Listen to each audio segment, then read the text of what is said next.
Hello everybody, welcome back. We have lesson 93 today.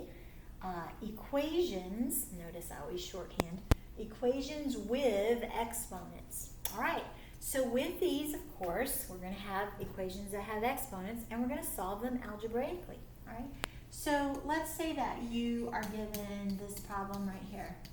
2x is 32. All of you know right away what to do. Divide by 2 on both sides, right? Okay, easy. So what if there's an exponent there? Well, same thing. You're still solving for x. So you would divide by 2. You get x squared is 16. Okay, I don't want to know what x squared is. I want one single solitary x, right? So I'm going to take the square root of both sides. So x would be plus or minus 4. Now why minus? Because I could have had a negative 4 under here. It could get squared. Negative 4 squared is 16. So I do need to consider that that x could have possibly been a negative 4 originally, right? So when I get to this point, I want to say plus or minus. Now, let's add on to this. Let's say that we have 2x squared plus 7 is 25, okay? So, remember, if this were 2x plus 7 is 25, y'all would know what to do. You would subtract 7, divide by 2. Well, just because it has an exponent, I'm going to do the same thing.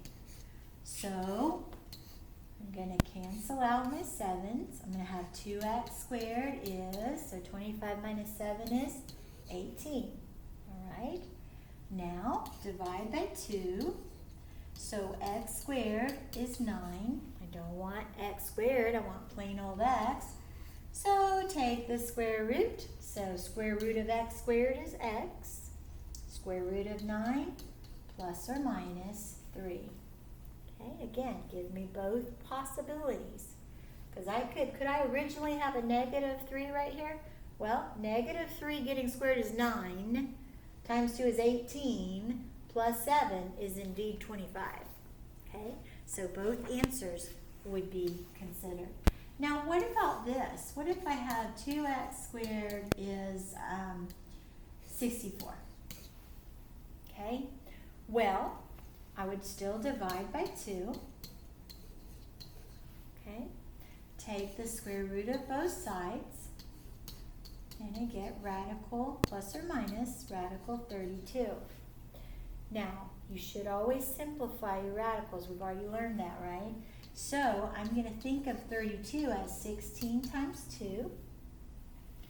And so, x is plus or minus, the square root of 16 is 4, and radical 2 is still underneath the radical. Okay? All right. Then, if you look at example 3, this one's an interesting example. It's got a small rectangle that's a 9 centimeter by x, and then it has, boy, I'm just not drawing very well today. So it says the two rectangles are similar. Find x by solving this proportion. So it says 9 over x equals x over 16. Okay, if they're proportional, then this compares to this as this compares to this. So this proportion should be true if they're similar. All right, well, we can cross multiply, right? So 9 times 16 would equal x times x. So x squared equals 9 times 16, which I don't remember what that is, 144, duh. Okay, all right. So take the square root of both sides. So x is plus or minus 12. Now, since we're dealing with a measurement, we can rule out the negative, right? Because we don't have negative measurements. So in this case, just 12 would make sense. All right, and the last example, example 4, says that Jamie is making a mosaic using 100 1-inch square tiles. Okay, so basically his area is going to be on 100, okay, inches squared. So if the shape is a square, how long should each be? So if it's 100, and we want it to be square, how much would the sides have to be? Well, 10, right? Is the only way to get the number to multiply by itself to be 100 would be 10. So if this example said that he used, let's say he used 81 square tiles, how long would each side be? 9, right? Okay. All right, so let's do the practice. Please stop the tape, stop the video, do each one, and then come back and check your work.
Alright, so as you see on each of these, like for A, I went ahead and added the 3 to both sides, so it was 29, I added 3.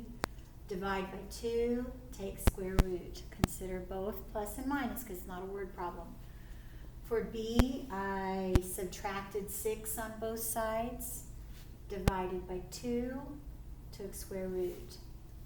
For C, I subtracted 8, got to negative 21. I divided by negative 7, giving me a positive 3, taking the square root of both sides. For D, I added 24, divide by 4, take square root, simplify, and pull out perfect square factor. For E, cross multiply. It's so it could be plus or minus 6. This is not necessarily a word problem, so I do need to consider both. For F, same thing. Consider both because we don't know that it's a word problem. And then for G, if it was 121 square tiles in a large square, the sides would have to be 11. All right, so you're ready to proceed to RenWeb and see what your assignment is. Best wishes. Have fun with this lesson. I think it's a lot of fun. Sure miss seeing your faces as I teach you this wonderful lesson. Bye-bye.